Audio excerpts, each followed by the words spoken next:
ખબર પડતી હોય તો પછી તો પ્રોબ્લેમ થાય જ નહીં. ચાલો, જય સચિદાનંદ દીપક દાદા. જય સચ્ચિદાનંદ. દાદા ભગવાન અને વિતરાગ ભગવંતો એમણે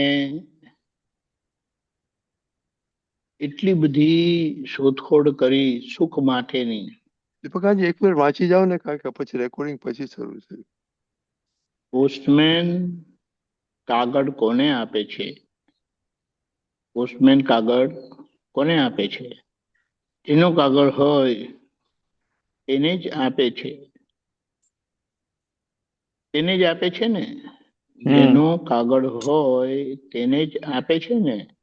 એવું આ જેનો હિસાબ હોય તેને સાફ કરડે.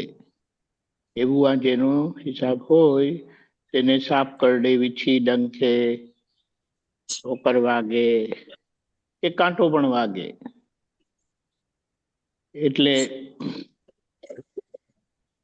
દાદા ભગવાન બધા તીર્થંકર ભગવંતો પાસે બેસીને આવી ગયા અને બધા તીર્થંકર ભગવંતોનું હૃદય એમણે જાણી લીધું, સમજી લીધું, અનુભવી લીધું.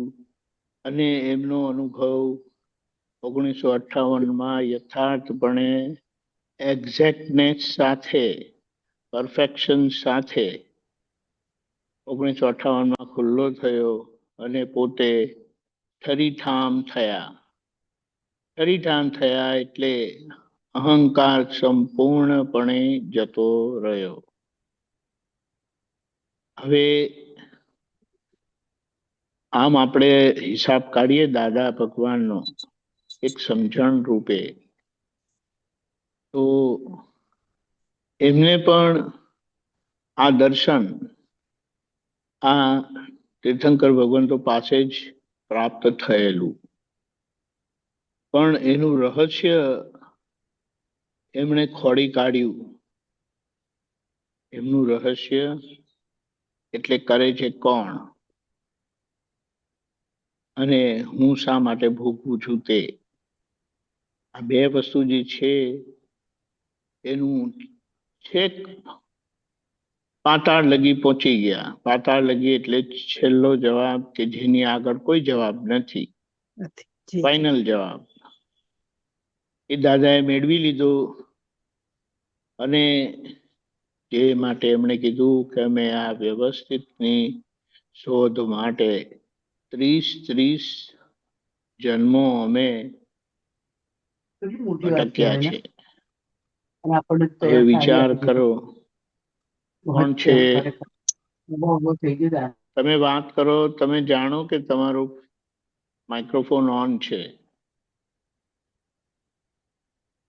એટલે અહીંયા આપણે સમજીએ કે દાદાએ 30 જન્મ આપણને 1 કલાક મથામણ કરવા કીધી નથી.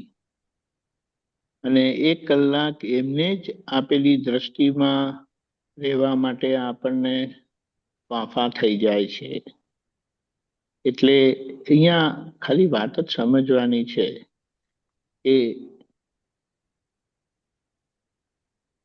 દાદાનું વિજ્ઞાન મારે જેમ છે તેમ સમજવું છે. દાદાની દ્રષ્ટિ જે મને મળી છે એ દ્રષ્ટિએ દાદાએ શું જોયું, કેવું જોયું એ મારે પણ જોવું છે. આટલું નક્કી થશે એવો દાદા પ્રત્યેનો સમર્પણ ભાવ કે તમે કીધેલી એ જ વાત સાચી છે, બીજી બધી વાત ચોકડી, ખોટી. અને દાદાએ કીધેલી વાત એટલે બધા તીર્થંકર ભગવંતોએ કીધેલી વાત, બધા વિતરાગોએ કીધેલી વાત, એના પર હું ક્યારે શંકા કરીશ નહીં. જેમ છે તેમ ગળી જઈશ.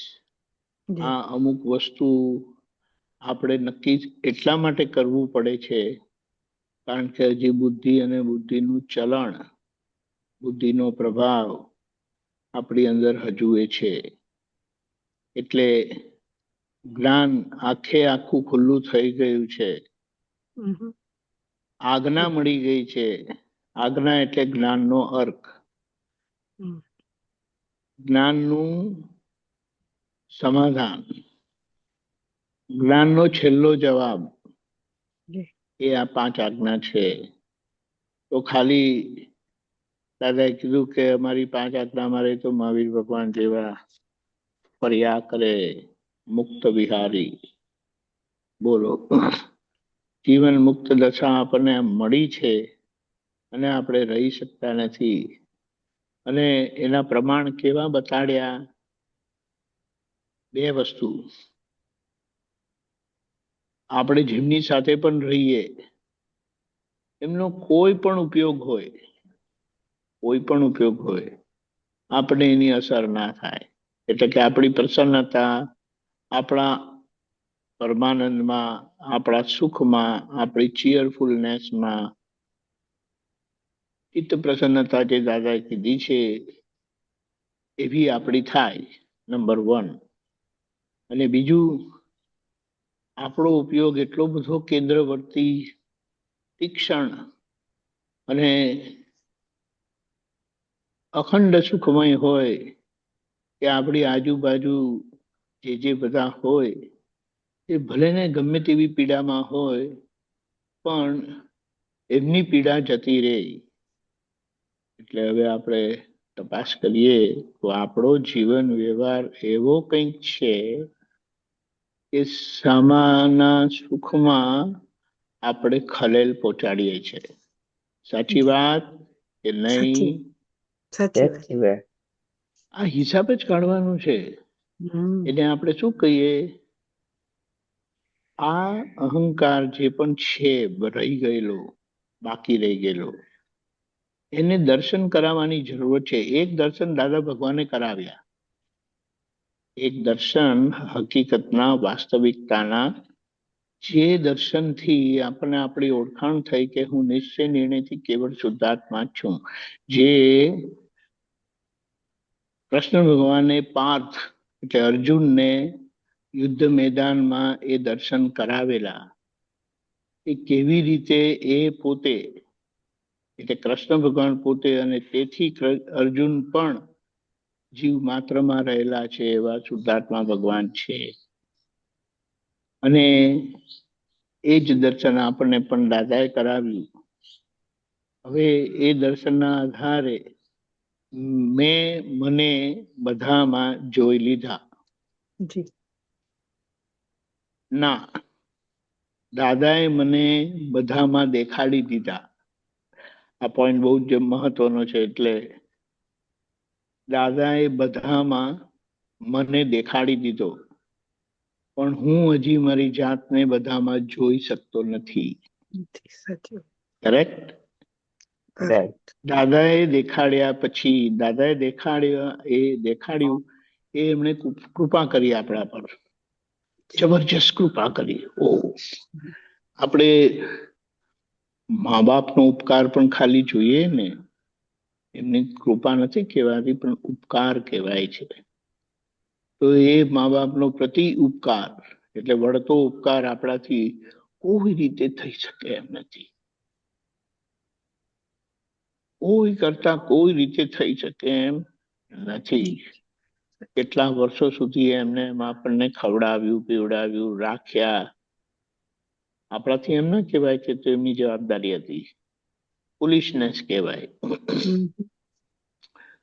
ધર્મના દ્રષ્ટિથી આપણા માટે કોઈએ કાંઈ પણ કર્યું હોય તો દાદાએ કીધું આપણે એમનો ઉપકારી ભાવ આખે જીવન લગી રાખવો જોઈએ. હવે બે વસ્તુ છે. એક, આ જગતના એટલે માતા પિતાએ, પરિવાર વાળા લોકોએ આપણા પર બહુ રહેમ કરીને, ઉપકાર કરીને આપણે અહીં લગી લાયા એમ કે તો ચાલે. એ બહુ મોટી વાત થઈ ગઈ કહેવાય. અને બીજો ઉપકાર, જે લોકો આપણને ડંખે છે, કરડે છે, ઠોકર વગાડે છે, હેરાન કરે છે, એમના માટે પણ આપણો ઉપકારી ભાવ સમજવો પડશે. કારણ કે એ આપણને કરેલા કર્મોમાંથી છોડાવે છે.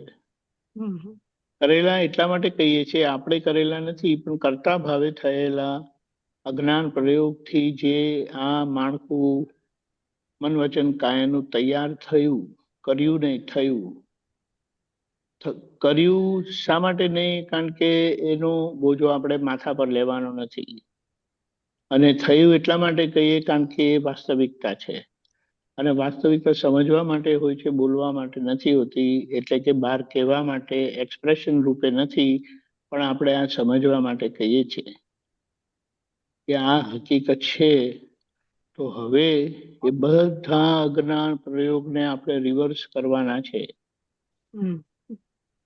બેઠા બેઠા દાદાની દ્રષ્ટિથી, દાદાના દર્શનથી, વિતરાગના દર્શનથી બોલો. હવે એ આના પરથી આ વાક્ય જે બધા આપણને દાદા પાસેથી મળ્યા છે, કે પોસ્ટમેન કોને કાગળ આપે તો તે કે જેમનો હિસાબ હોય એમને જ આપે. એવી જ રીતે આપણા જગતમાં બંને બન્યું છે. અપાર સુખ મળ્યું છે, અપાર રક્ષણ મળ્યું છે, અને આજે પણ એ રક્ષણ છે, માટે આપણે જીવી રહ્યા છીએ. વિચારવાની વાત છે. આજે પણ આપણને રક્ષણ મળેલું છે, મળી રહેલું છે, માટે આપણે સર્વાઈવ થઈએ છીએ. કોઈક આપણને જીવાડે છે. શ્વાસ બંધ થતા વાર કેટલી લાગે? 30 સેકન્ડ, 1 મિનિટ, 1.5 મિનિટ, 2 મિનિટ બંધ થયું ને, નાક પતી ગઈ સ્ટોરી આપણી. એટલે અહીંયા એ દાદાના વિતરાગ દર્શનને આપણે સારી રીતે સમજી લઈએ. બસ આપણો નિશ્ચય કે દાદા હવે તમારું હૃદય મારે સમજવું છે, અને એ હૃદય જીવી જવું છે. અને એ માટે દાદા શક્તિ, સમજણ, પુરુષાર્થ, લોકોનો સાથ સહકાર બધો મને મળે, કે જેથી કરીને હું આપના દર્શનથી આખા જગતને જોઈ લઉં. અને જે તમે અભેદ દ્રષ્ટિ રહ્યા, બધા સાથે પોતાને જ, પોતાનામાં બધાનામાં પોતાને જોયા, એવી રીતે મને દેખાડો. જય સચ્ચિદાનંદ. જય સચ્ચિદાનંદ. જય સચ્ચિદાનંદ ગૌરાંગજી. જય સચ્ચિદાનંદ. ગૌરાંગજી જય સચ્ચિદાનંદ. ઓકે, હવે સંભળાવો વોઇસ તમારો. Okay, we can start. પ્રાતઃ વિધિ. શ્રી સિમંદર સ્વામીને નમસ્કાર.